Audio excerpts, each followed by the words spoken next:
All right, everyone, welcome in. It's Tuesday evening, time for Dungeons and Deliberations. Eventually, this might turn into a just ask the DM once we have more viewers here on the Master of Dungeons Twitch channel. But currently, we're just going into our ninth, I believe, or 10th week of streaming. Still getting our name out there, which is nice. We do appreciate all the support from everyone through Patreon and our Discord community server, all of the subs and followers here on Twitch, and of course everyone that's followed and liked and subscribed on YouTube as well. All of those links are down below in our About Us section. But what we're going to be doing for Dungeons and Deliberations on Tuesday from here on out, at least for the foreseeable future, is working on helping to show viewers how I go through. Again, this is just my process of going through to write adventures. I've written a number of adventures over the years in my 4 years of DMing, and I've also written 4 adventures for the Adventurers League, which is the organized play system for Dungeons and Dragons through Wizards of the Coast. And this is just kind of an idea and process of how I go through when I sit down to create an adventure. Basically, what we're doing now is kind of taking the idea of what I do blurb-wise and such that I send out for. Currently, I am the co-story lead for the Dreams of the Red Wizard storyline for the Adventurers League, and I don't do it as mapped out as we have it right here on here. I probably should for Cassandra's sake, my co-lead, but she's a great at filling and stuff and working for prompts. But again, this is just a way that I've walked through. Last week we began. Again, the only idea we had was a village named Westfall and a wizard named Lore. And we're writing this adventure or creating this adventure for first level characters.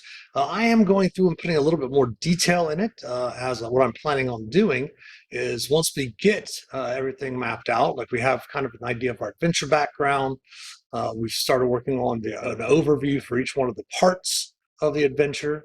Tonight we're going to work on the adventure hooks, and then we're going to start fleshing out, instead of just having like a paragraph for each part, we're actually going to go through and start describing what happens in each part of the adventure, a little bit more detail, not specifically as much as you would completely writing out the adventure, but enough to where you can hand it over to an author that wants to write, which we might end up doing. I might write it myself. We might turn it over to one of our community members if someone's interested in dipping their foot into writing. But we can always discuss that on our Discord channels or our Discord server at a later time. We might even put out a call on there, seeing if anyone's interested in writing. And we would we'd go ahead and put it up on the Dungeon Masters Guild.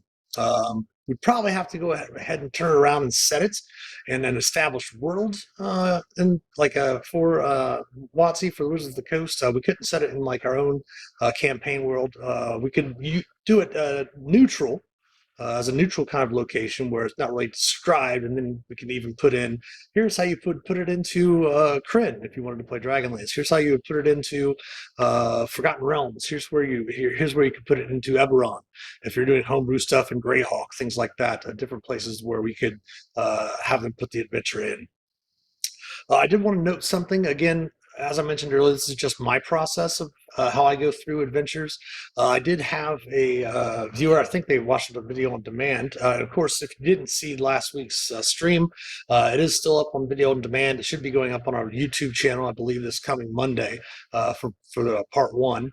But this might even have part 3 next week. We'll see how things go tonight and see how far we get along in the adventure. Probably will be a part 3 next week, as it will take us a little bit of time to kind of flesh out such. But the person that messaged me on Discord asked me why I repeated myself on so many of these different sections, like the background adventure. I read it 2 or 3 times. The adventure overview, I read them 2 or 3 times. It's just something that I do and how I process when I'm writing something. Because if I repeat it and I hear myself repeating it again, and I've repeated it a few times, it helps me to remember and keep certain aspects of the story in mind while I'm going through and fleshing out that part of the story. So tonight, like I said, we're going to work on the adventure hooks, and then we're going to start working on the call to action, which we have up here. We'll get a little bit more into detail there. Not really actually writing the adventure, but as I said, descriptions of like what's in the village, things of that nature. And then hopefully maybe we'll get into traveling to the tower as well through the Darkling Forest that we made up last week. So just to give you an idea of what we did last week, our adventure, I did want to go through and change some adventure background. In case you're wondering, also, I came over to my homebrew game world, or game room in Roll 20. This is a map of an area for my campaign world, an area called the Stoneshire area in the Kingdom of Ernan. And it's just flipped over there, just give you a little bit of inspiration for getting the creative juices flowing, as it were. So this adventure takes place in and around the village of Westfall. We have not even placed where Westfall is. We had always, as I mentioned before, set it in a different world, a game world with another smaller village. A century ago, the wizard Lore, a powerful evoker, lived in a tower on the outskirts of the village. He was very protective of the village and its inhabitants, but as a former adventurer, Lore had many enemies. It is believed that on a trek to the Outer Plains or some other adventure, Lore met an unknown fate that has not been seen since then. Recently, however, farmers and traveling merchants have seen the flickering of torchlight in the upper levels of the tower. No one is sure if Lore's returned or if it's bandits or thieves have decided to make themselves wealthy by looting Lore's tower. The constable of the village, Marcus Lowfield, is looking for adventurers to investigate the strange happenings at the tower. And we discussed last week, we went through the different overview. I did want to put something else into the overview. We're going to put a little edit here. Since we've got to edit anyway for this. This adventure takes place over 4. Okay, we're going to start here and say this adventure is written for 3 to 6 first level characters. Party of 5 adventurers.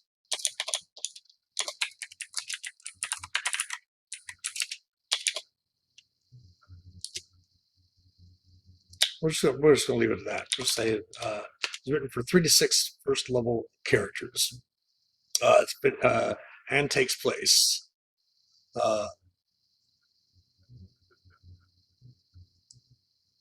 Change it to it takes place. Takes place over 4 parts, starting with a call to action and ending with the development section. We went to the development because we were just going to have we would have just a wrap up at the end of a adventure. If you're doing a one shot, we're doing a development at the end of it, kind of a wrap up and development all in the same thing. Now, if we want to write an additional adventure that follows in after this one, we can do so. So basically what we do is, as I mentioned last week, when we write adventures, lead adventures, they always start with a call to action. Basically what that is that brings in the quest giver or the reason, the situation that the adventurers are taking on the quest. And our call to action, which is going to last about 10 to 15 minutes. The adventurers arrive in the village of Westfall and make their way to the constable's office. The constable releases the information in the adventure background. Part 1 will then be traveling to the tower after the adventurers accept the quest. They will have to go through the Darkling Forest, which is inhabited by all types of fey creatures, and they must traverse the dangers therein. After they go through and finally make it to the tower, that way the first section here is about an hour altogether. And then the next part, part 2, is arriving at the tower, which should take about 60 minutes, which is we're going to have the party make it to the tower and discover how to enter after figuring out the puzzle of entry. So we're going to create some sort of puzzle for them to get into the tower, as there's not going to be a door on the outside. And then once they get in, open the door, they will have to deal with the guardian that's just on the tower's interior. Then in part 3 is going to be about an hour and 45 minutes. The party explores the tower's interior, having to bypass long forgotten traps and summon creatures that Lore left behind to protect his tower. They will eventually discover the source of the light in the upper levels.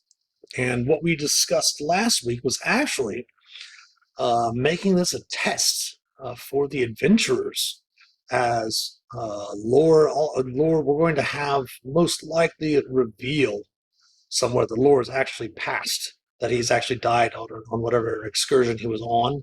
And this was to call adventurers to the village to make their way past all of the different traps and puzzles and things of that nature in the tower so that they can claim the tower basically and kind of become the protectors of the village itself. That way, what we can do is we can go ahead and create an area around the outside of the village and some different lands around there and write future adventures that have to do with this village of Westfall and this tower kind of being the base of operations for the adventurers and their party. And my familiar is woken up. She's awakened in record time. So we'll just have to ignore her meowing. Hopefully she'll fall back asleep here a little bit. So first, let's go ahead and we're going to go to what's called adventure hooks. Again, adventure hooks, as we mentioned last week, are ways to get the party members, the different adventurers together in Westfall. Generally, what I like to do, especially if you're playing a first level adventure, is to have a way that the party already knows one another. That way you're not having to, spend 45 minutes to a half hour with the characters role playing in a tavern trying to get all of them together for a specific purpose. These adventure hooks are basically there so that each character can have their own reason for already being heading to Westfall, and you can usually have the adventurers ahead of the adventure, the party get together and introduce their characters, of course, and once they've introduced their characters, that's how they've come to know each other as they're traveling their way to Westfall. So for friends, we'll go to the first adventure hook here, which is Friends in Westfall. So we're going to say, let's see here.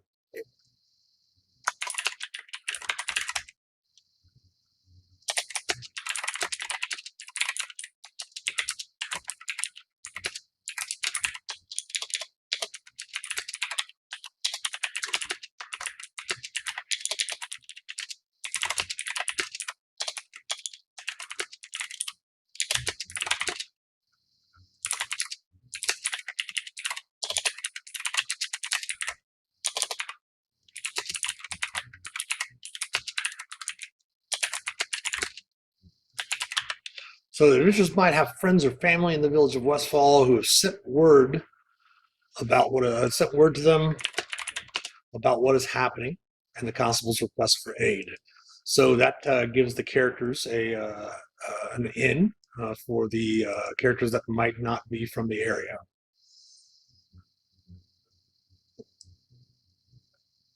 Or that might just have friends or family from the area. Princess of Magic. Um,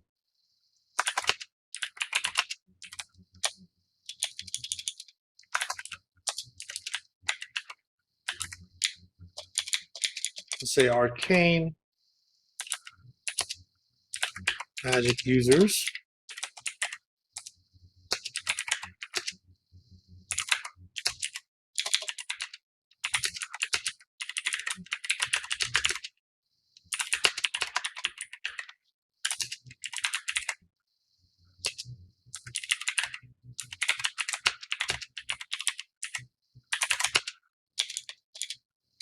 And Brownspell colleague.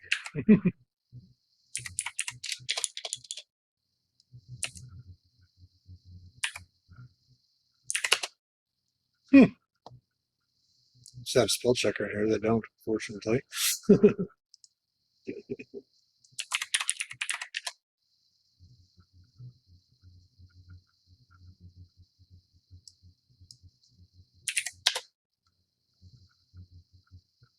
I just forgot the A. There we go. So arcane magic users might work for be apprenticed to one of Lore's former apprentices or colleagues. And they sent them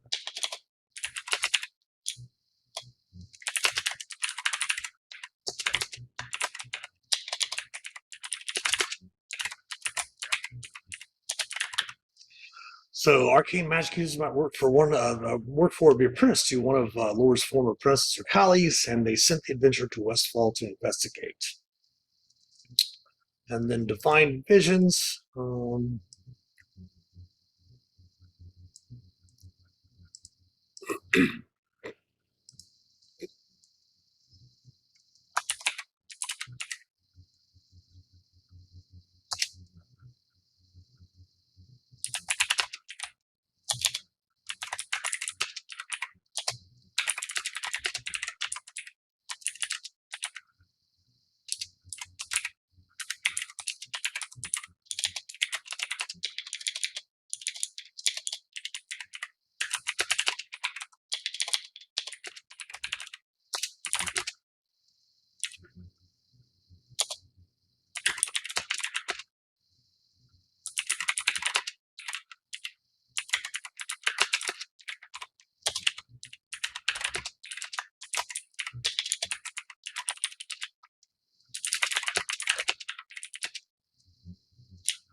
So we have a divine visions. Divine magic casters might have received an ominous portent or vision that tells them something important is happening in Westfall, that the adventurer must head there to start a quest.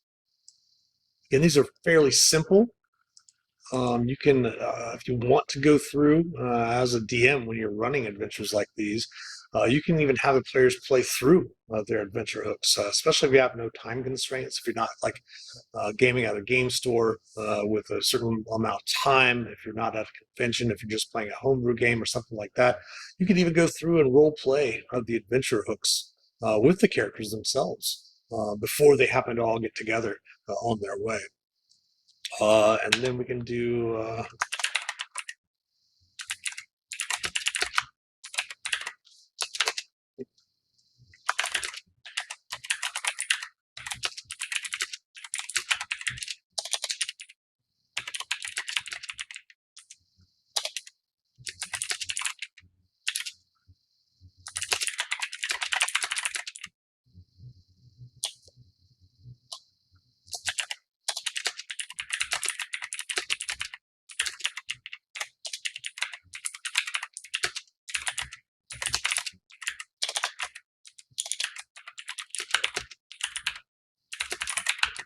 oops, awful.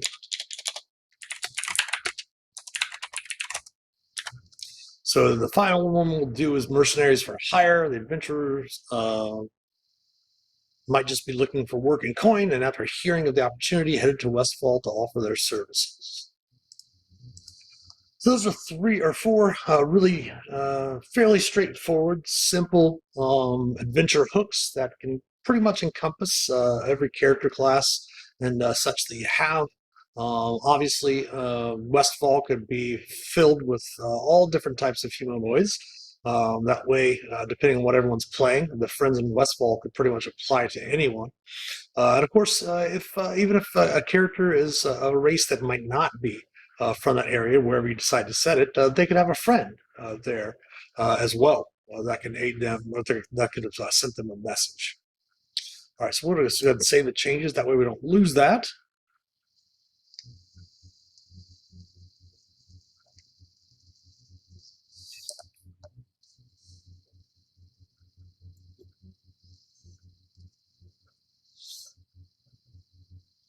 All right, so we have the adventure background, we have the overview, we have the adventure hooks. Now we want to go through and start working on each section to flesh out those ideas a little bit more. So let's come down here, and we're going to put another header here.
All right, so the characters arrive in Westfall, a small farming village on the outskirts of the Darkling Woods, since that's the area where we're going to have the tower set. going to say the Deer Run River is only a few miles away, and small creeks and streams feed a small pond in the center of the hamlet. We're going to say it's a hamlet, as traditionally hamlets are villages that don't have churches in them. So we're going to say that most people in this village probably have small shrines to whatever the farming deities might be, or there might be a deity of the home and hearth or something like that. They might have small shrines.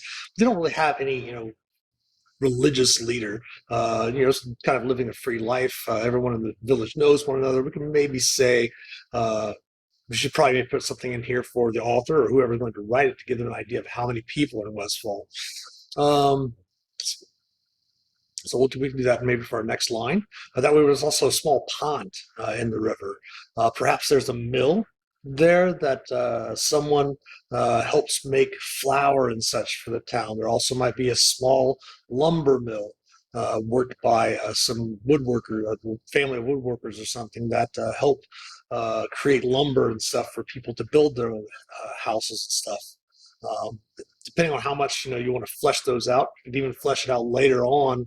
That doesn't have to necessarily be in the adventure, but some of the background information or the area information about the village itself and surrounding land, which we can always work on later on when we're finishing these up to add some flavor to the area to make the adventures a little bit more immersive for the players. The village itself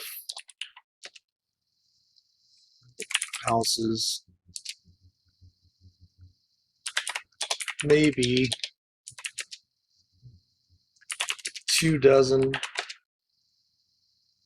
citizens, while the surrounding farms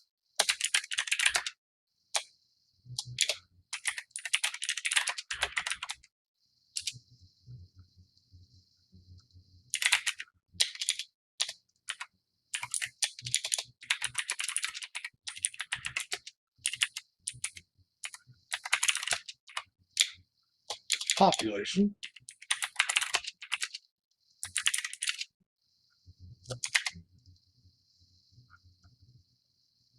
we'll say 60.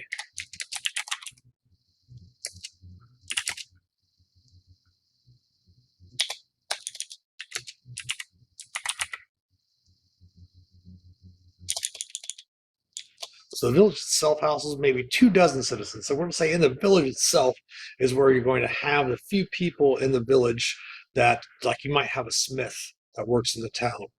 We might have as I mentioned, a mill that works near the pond. As some of the streams come through, that's where you have a mill that works for does grain, and then you might have another mill on the other side of the pond that works with lumber and such. And you might maybe have a few other different things. Maybe someone, obviously we're going to have the constable there. The constable might not even live in the town, which is something we really don't have to necessarily go into that much detail. You can always do that if you want, especially if you're not preparing it for publication. If you're preparing it for your players, and your players are very inquisitive about where's the constable live, how is they want a little bit more immersion to make the adventure more personal for themselves, which you can totally do, but we're not going to worry about doing too much of that at the moment, as we're wanting to really get the characters into the adventure and into the call to action with the constable, so that they can get into the adventure, get the adventure completed, hopefully be able to bypass all the puzzles and the traps and the monsters, and then be able to claim the tower for themselves. And then you can go through and they can find out more information about the village itself. But we're just laying a little bit of information, as I mentioned, 3 or 4 paragraphs, maybe 5 paragraphs in the call to action, just to give a brief idea of what the village is like, and what's happening with the constable. Let me grab a drink here.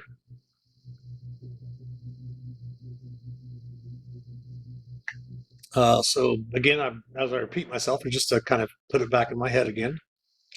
Characters arrive in Westfall, small farming village in the outskirts of the Darkland Woods, the Deer Run River, which we can always change that. Just something popped in the head. So a few miles away, small creeks and streams feed to small ponds. The hamlet itself, the village itself, houses maybe 24 citizens, while the surrounding farms bring the village's population to about around 60 souls. Most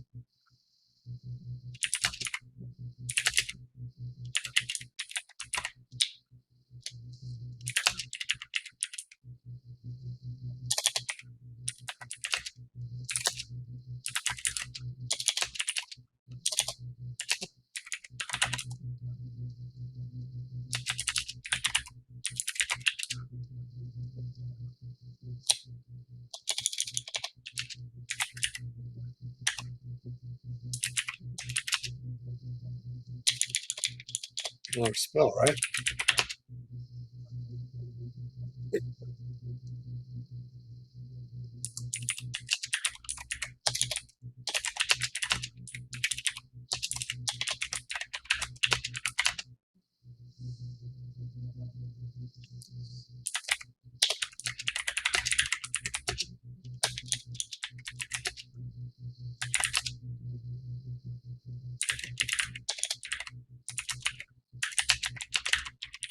So we say most of the populace is made of humans, halflings, wood elves, and hill dwarves, but many other races are represented as well.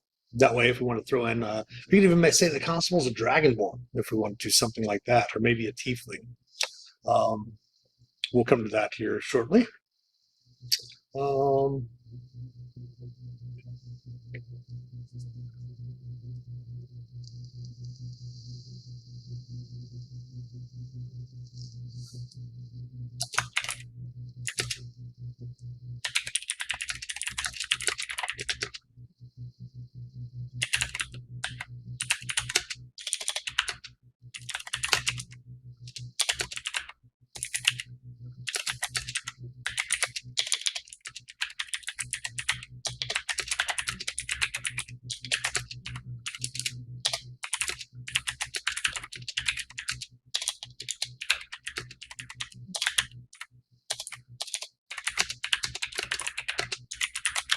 So the village does not have a permanent place of worship, as many villagers have shrines to the gods they give fealty to in their homes. Let's go ahead and finish this first paragraph a little bit more. Let's say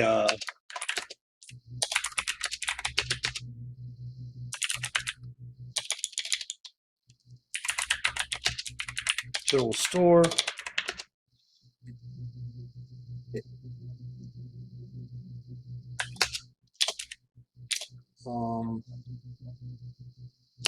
A grain mill, a wood mill, a smithy,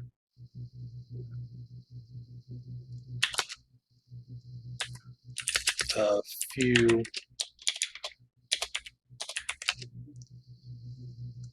single level dwellings,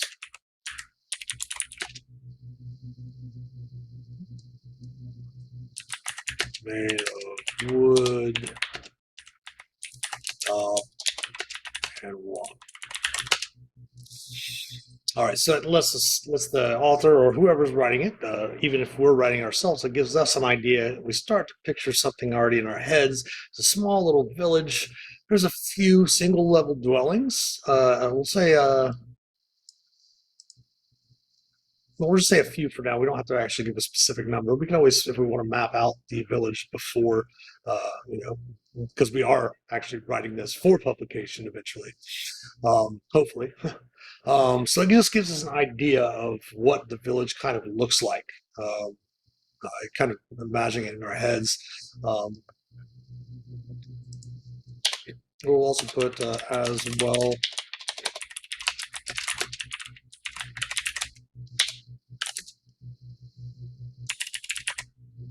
as the constable's office.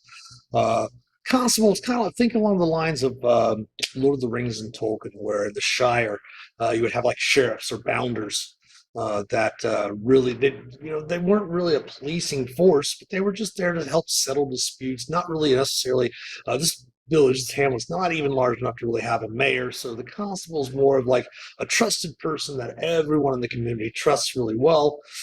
He's gets along fairly good with everyone in the village, and any disputes that like local farmers might have, like a land dispute or a livestock dispute or something like that. Uh, let's also put a fellmonger. No, let's not worry about putting a fellmonger there. We can always say people hunt and trap the woods, the edge of the woods of the darkling forest, also. Um,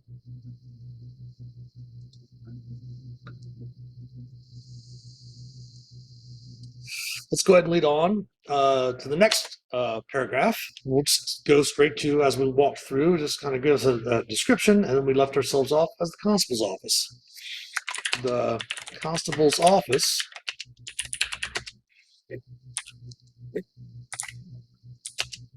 uh,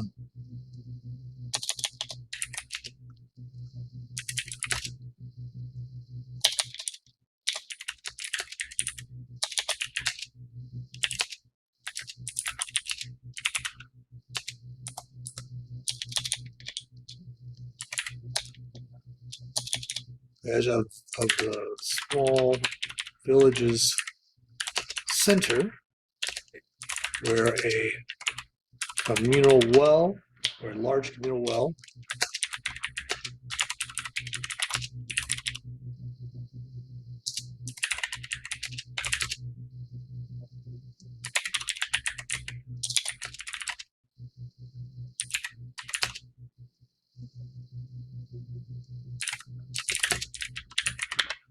so we're going to say that there's a communal well in the middle of the village that everyone that lives inside the village itself uses that well together, keep it maintained and such like that. And the small little village center, we can say that the well is kind of the center of the city or the village itself, the little settlement, and that the constable's office lies on the edge of this.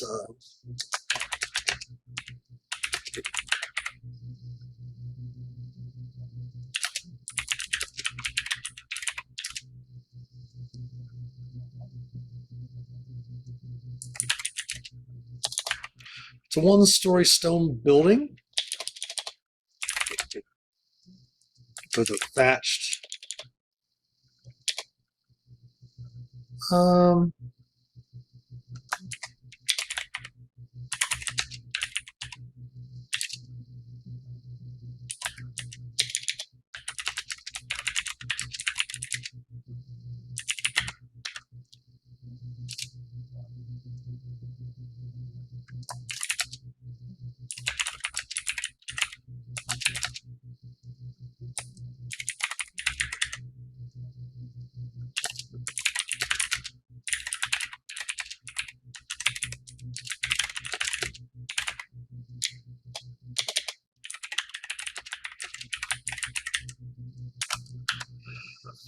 so we said the constable's office lies on the edge of the small village center around the well.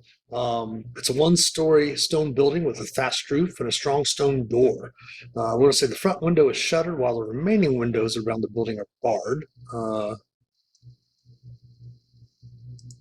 me say the other two windows, or three windows.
All right.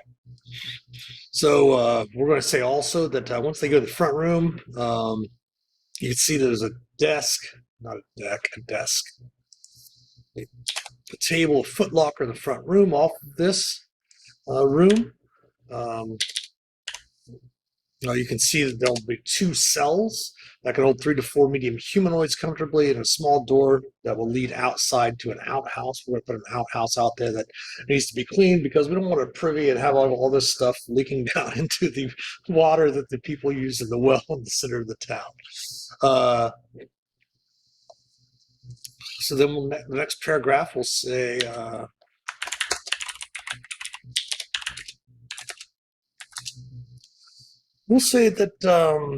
let's make the constable a halfling.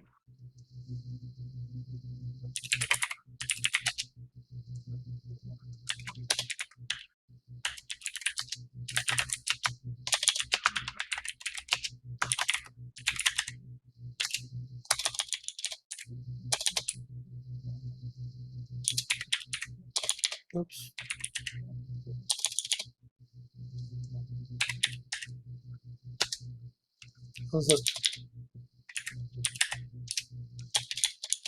I'm hitting the wrong buttons here.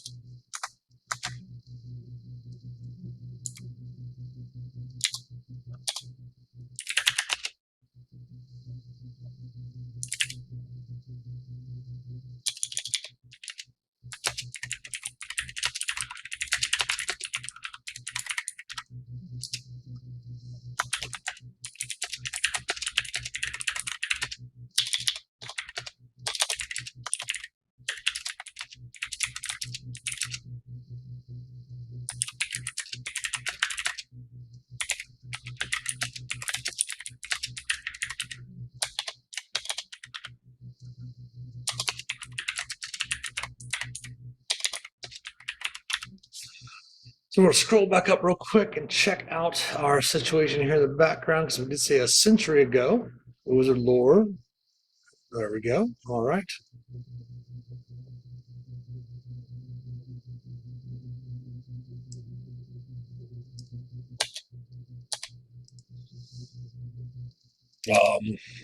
Marcus informs.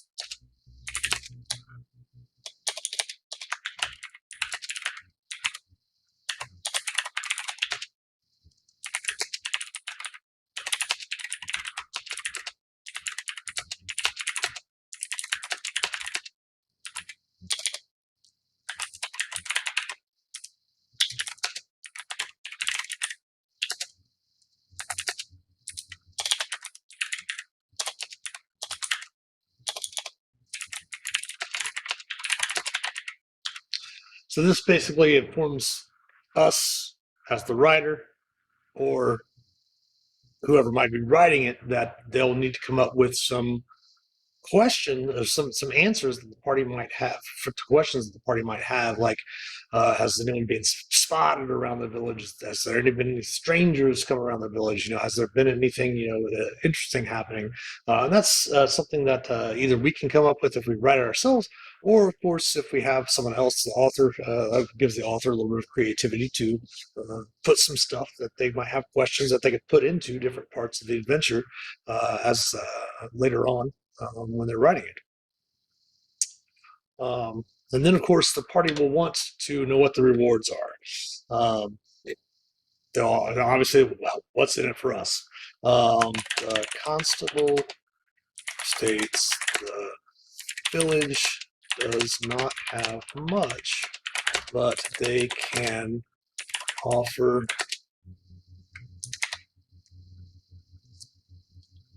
50 gold pieces as well as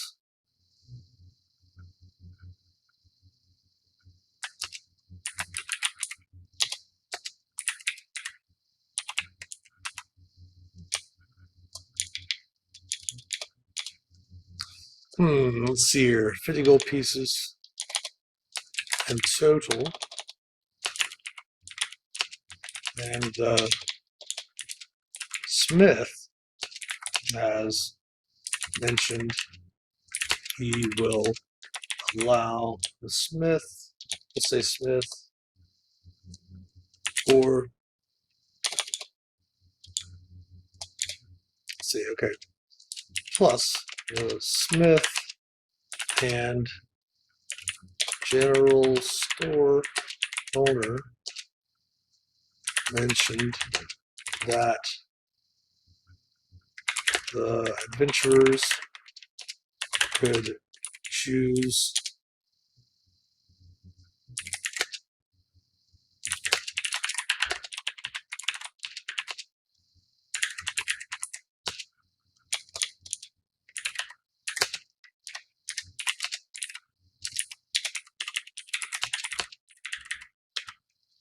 so basically what we're saying is the village is kind of poor, so they were able to scrounge up 50 gold in total that they can give to the adventurers. So if you're running with like five, I always think five is a great sweet spot for an adventuring party.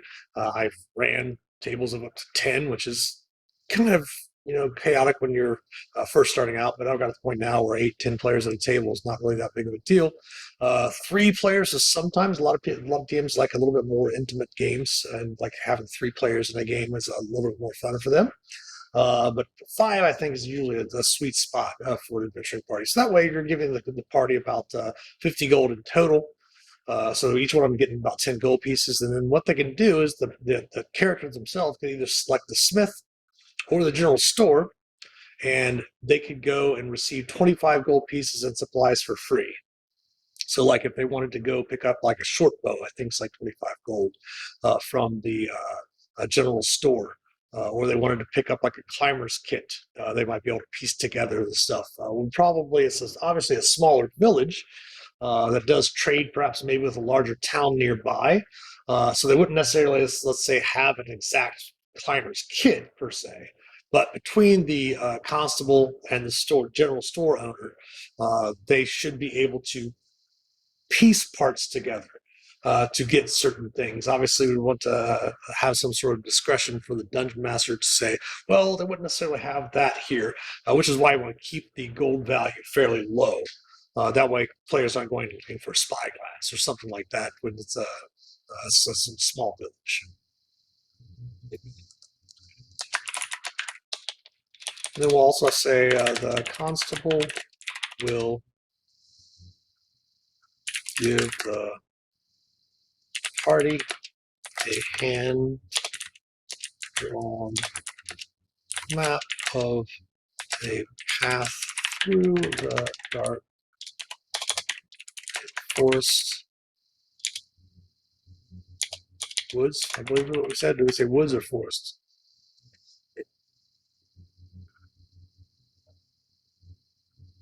Darkling forest.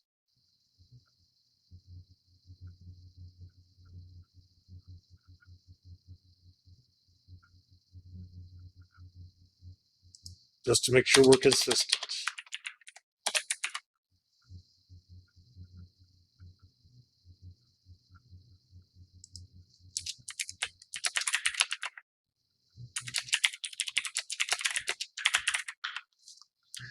Now, of course, all this writing is not exactly perfect. That's what editors are for. And of course, you can go through if you self-edit yourself. What I tend to like to do is, if I think of something small, I'll edit it real quick if I happen to notice something, but I generally tend to not want to self-edit as much as possible. And fix any inconsistencies that you might put it into an adventure after you're finished writing it. For the most part, getting it finished writing it. Just because if you self-edit as you go, you end up wasting so much time on small things that can be easily fixed all at once, getting through stuff. Definitely go back and check what you've written before. As I mentioned, one of the reasons why I repeat myself over and over is to not only put it into my head, but sometimes you will have to go back and read what you've written. If you notice something small, maybe change it, but don't look back at what you've written as just look at it as for what it is, just for getting the information to continue on writing, because don't want to get bogged down in self-editing yourself when you're not even finished with the project. You can always edit it afterwards on your own. What I tend to do when I write something is I have a couple of my friends that are fairly good at editing. My wife is a former English teacher. She's taught college level courses. She's currently a director of special education for a large co-op in our area. So she's really good at editing for me. I used to write I have a degree in anthropology and a degree in philosophy, and those are two different types of writing.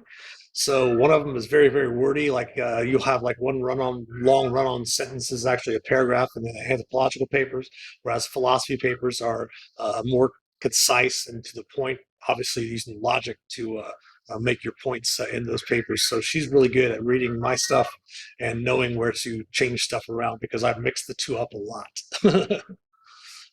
So I think we've pretty much we described a little bit of the village for the author here to give a sense of the characters of immersion.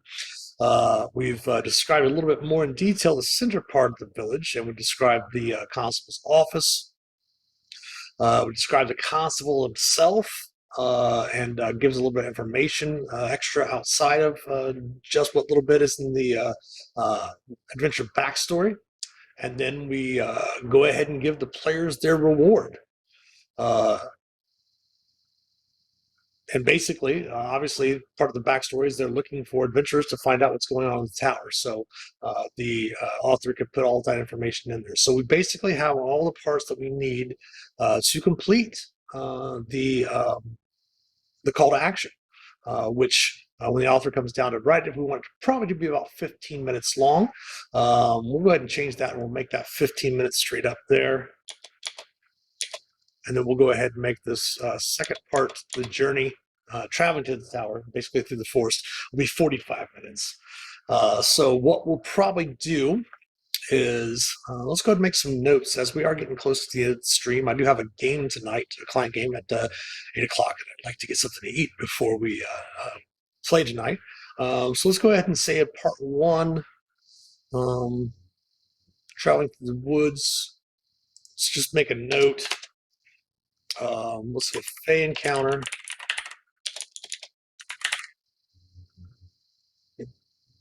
What that is, we're not sure. We're just going to say a Fey encounter. Give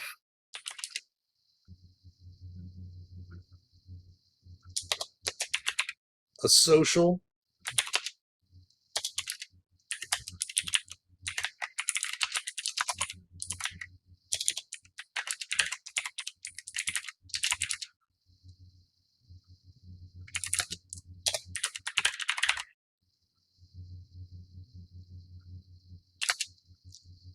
um,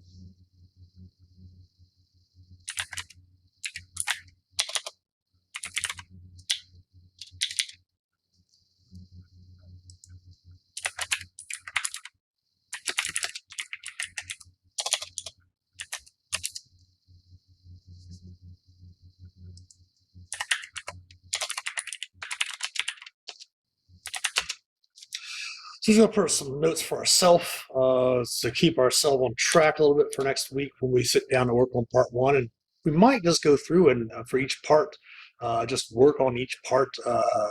Probably part three. It might take a couple of streams to do that since we're only working for an hour on Tuesday evenings for Dungeons and Deliberations. So we'll probably spend next week working on part one. So what we'll do is every week we'll just jot down a couple of notes for ourselves. That way, next week when we come back to it, some of the stuff that's already coming to our head, we'll still have that jotted down. Because what I've been doing is that I did not look at this at all since we did this last week. That way, I'm not coming up with something ahead of time and then putting it in the adventure or doing something like that. We are literally breaking all of this up on the spot as we put this together.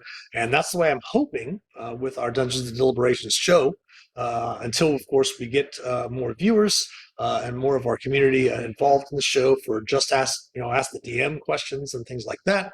We're going to go ahead and just continue to write and make up synopses for adventures. and then maybe write them ourselves, maybe pass them off to other people as well. But we're going to have every one of the adventures we do in this series completely off the top of our heads, and just do the brainstorming in there, jot down notes for us to think about for the next week that we stream, to give us ideas of what to come up with when we sit down next Tuesday to work on this Tower of Lore adventure. You want to save the changes. I always recommend, if you're writing anything, especially doing anything in Roll20, putting in handouts or anything for your players, definitely make sure to save a lot. As just like anything else working in any Word document, if you don't save, you happen to close it down or lose it, you're out of luck. So that's going to bring us to the end of the stream. Thanks for tuning in. If you're watching this on video demand, thanks for stopping by to give us a watch. Again, next week on Monday, our part one of this adventure is going up, leaving video on demand on Twitch and going onto our YouTube channel. It usually happens around 3 p.m. It's when when Otter, our Twitch YouTube producer, puts those up. So you can check those out there. Of course, we also have some new stuff just posted this past Monday, yesterday. And we'll have some of our streams from next week as well, going up this coming Monday also. Just a reminder that the virtual D&D weekend tickets did go live today. I'm running some Season 9 Adventures League adventures. For those, as I mentioned earlier, Adventures League is the organized play for Wizards of the Coast. If you're not familiar with it, you can join our Discord below in the About Us section, and our Master Dungeons community Discord has a whole section full of all of the PDFs that you need to play Adventures League adventures. It's basically just rules as written. All the DMs use the same DM house rules, which are the Adventures League rules. But yes, we want to again thank everyone. We appreciate the support so much with all the views. Our Sunday night game is really picking up. Very appreciative. We did go through and put in some coinage that you can use now for your gold pieces. We put some things that you can do to redeem those gold pieces for watching. We also put some emotes in for our subscribers. Free emotes will be coming soon. We do have to meet certain certain requirements to have free emotes for all of our followers. That should be coming along quickly. We've been hitting all of our milestones and stuff that we need to hit on Twitch fairly quickly, and all of that. So again, everyone have a great rest of your week. Tomorrow night we will be streaming our Tavern Talks at 7 p.m. with Eric Mengi, wonderful author and content creator. He's the Moonchase architect for the storyline for the Rising Shadows from the Adventurers League. And he's got numerous other projects under his belt. Even wrote one of the 4th edition rule books for Minzo Branson, I believe, in the Underdark. So tune in tomorrow night for that. And then, of course, we have Dungeon Delving on Thursday and Friday. So everyone have a great rest of the week. Hopefully we'll see you later this week, and happy adventuring.